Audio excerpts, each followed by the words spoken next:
And he was a slave because he belonged to another nation. They were captured by his people and he worked as a slave.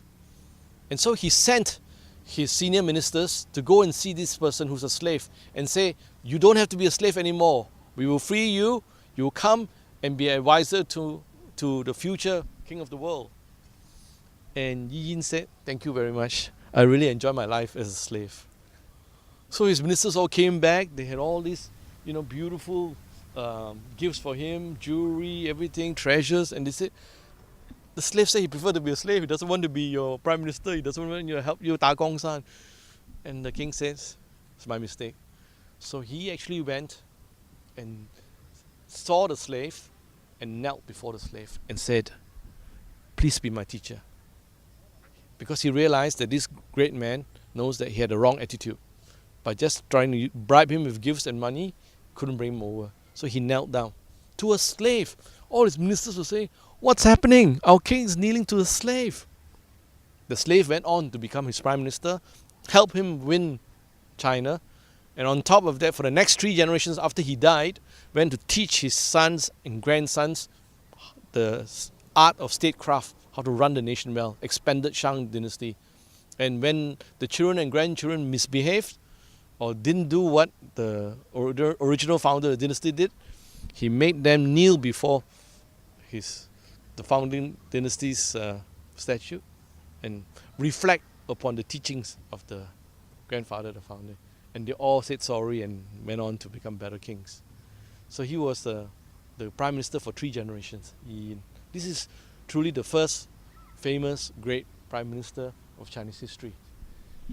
Okay, what did the Shang emperor do when he came to power? Unfortunately for him, when he came to power, it was a devastated nation. They had a huge war and followed by a drought, 5 years. 旱災啊，5年啊，即係做咗皇帝之後咧，旱災5年。Very sad. A lot of people died. A lot of people, at that time slavery was a common thing, slavery was an accepted thing. So a lot of people within the country had to sell their children to slavery. He was so moved, he melted most of the gold objects in his possession and his palace, melted them and made them to coins. And gave these gold coins to every family so that they can go and redeem their children. So he was a very benevolent and kind king. And the people were very touched. But on top of that, to make sure that everything goes smoothly, he went up to Wasan, which is my ancestral home, and to all of you who are my students, one of your ancestral homes, Wasan. He went up to Wasan and he prayed to, at that time, what his Sifu told him was the king of the gods, called Seong Tai, or the ruler of the heavens. And he went up to the top of Wasan and he prayed. And he asked Seong Tai to bless his nation, to give them back water, irrigation, and he was prepared to take whatever penalty that he had done wrong or his people had done wrong. He was prepared to wear whatever curse the land had. And the heavens moved, and it rained, and it rained, and it rained. And so this incident of him going up to Wasan was repeated right throughout his life. Now it's not the time and place for me to go into the history of the so-called divine or historical mountains associated with the emperors and their journeys.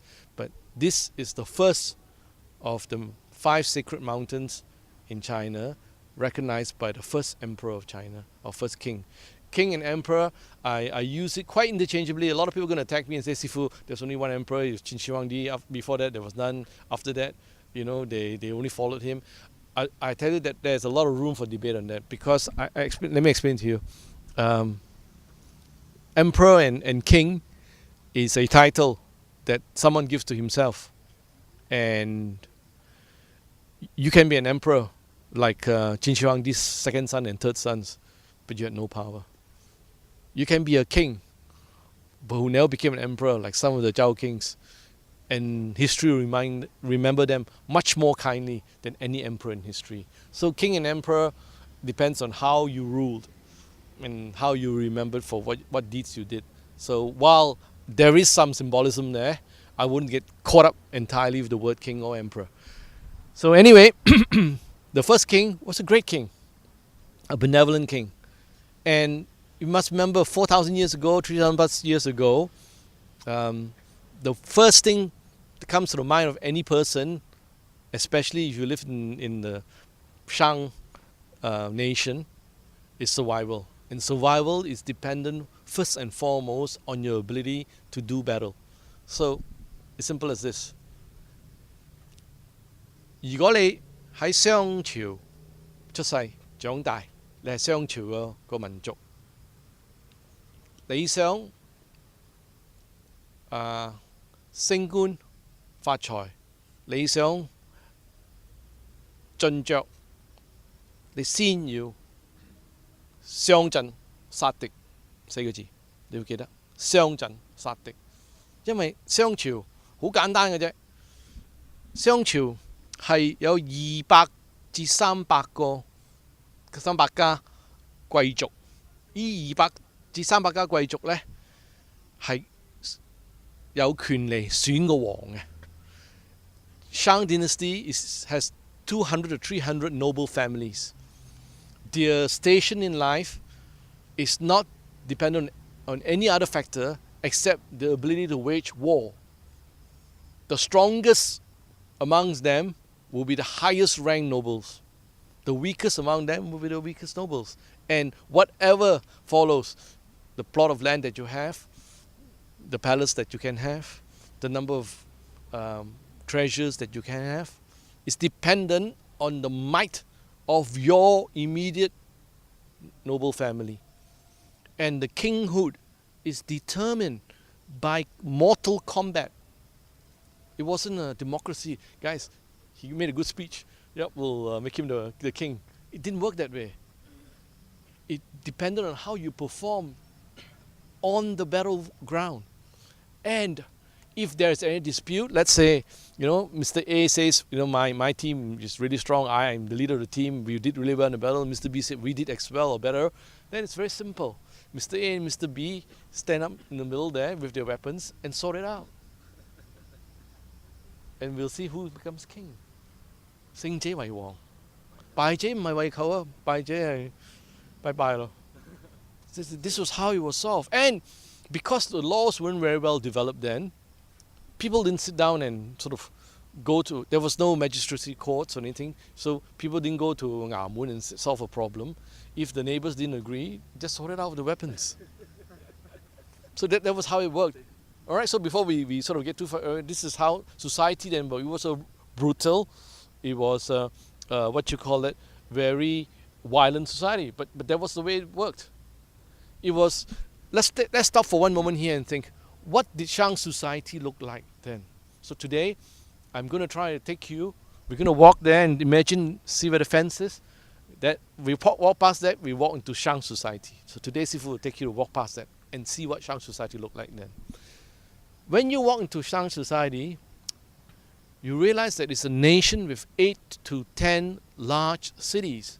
Now you think of Malaysia today or many nations today, even our neighboring friends like Thailand or Singapore or Indonesia or Philippines.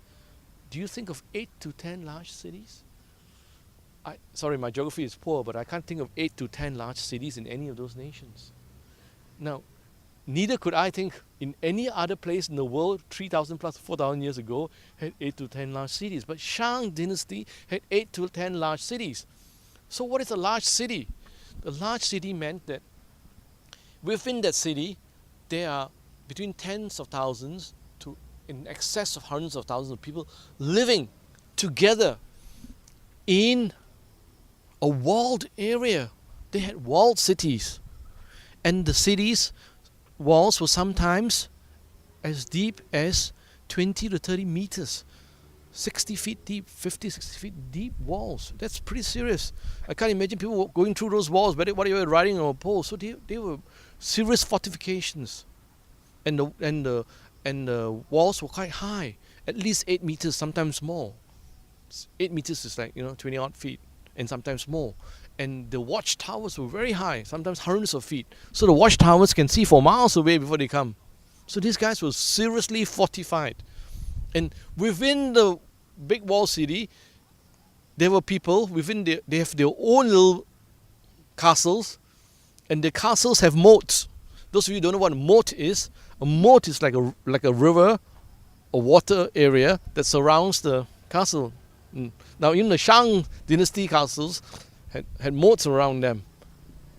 Moat is like a, they don't just put water there. In the Shang dynasty days, they put wild animals there. In some cases, they put serpents in there, crocodiles in there. They put deadly spiders and scorpions in there, and they cover it all up. So the enemy comes in there, sneak attack tonight, ends up drops into a moat, and he's got thousands of spiders for company. It's a pretty rough type defense, but it was very effective, I can tell you. Now, within the city itself, the life was revolved around the palace, which is always glorious. The palace is sumptuous. Inside the palace, all the things that you ever wanted. Beautiful cutlery, wonderful musical instruments. Look, the Shang people may not be as sophisticated as the Zhao or people down the track, but they had very sophisticated music. They've classified music according to the level of nobility. So there was music for the normal people, free concert type music that we get these days, but that was not the highest level. And then there was music for different types of level of nobility. The higher level of nobility can listen to different types of instruments. And if you are found listening or playing with instruments that wasn't your level, you get your hands chopped off. So they actually had chimes and bells and stuff. The number of chimes and bells and the size of them determine what level you were. And so you can't go and build a bigger one for yourself if you're only a third tier guy. You can't have a first tier thing. Okay? So it was very, very hierarchical. It's a straight line, very strong. At the bottom are slaves. Slaves have no rights. Anybody can do anything they like to you. That's the definition of a slave. Above the slaves, they have different levels of farmers and peasants who did all kinds of hard construction work, like building walls and stuff, building roads. Above them, they have artisans and craftsmen and carpenters, pottery makers, weapon makers. They had factories. Not as advanced as today's, but they had really good factories. What do you mean by really good factories? Okay, the Shang dynasty is part of what the world calls the Bronze Age. But not all Bronze Ages are the same. While the rest of the world also had bronze, I want to share something with you. The Shang people were both blessed, they were blessed, but also brilliant. Because the bronze they made were of a quantity and quality and of a design and utilitarian level that was way beyond the scope of anybody else anywhere in the world. In fact, let's talk about the blessed part. The Shang dynasty capitals, they moved the capitals many times for a number of reasons. One, strategic, because sometimes if the enemy got too close and every night you can't sleep, arrows keep coming in, they say, this is a bad spot, man. They move, and that makes sense. And sometimes because the rivers in China during the time, they can move, they can change their banks, and instead of a moat in front of you, the water comes right up to the top of the castle. So this is also a bad idea. So they want, and then sometimes for feng shui reasons, the grand tree says the good luck moves to the southwest corner, so we shouldn't be here in the next 5 years. They moved, right? And sometimes the fancy of the king sort of says, look, I didn't have a good run the last few years I was here. My armies got beaten more times than not, right? The tribute they sent to me is getting less and less. The women are getting uglier, so I gotta move.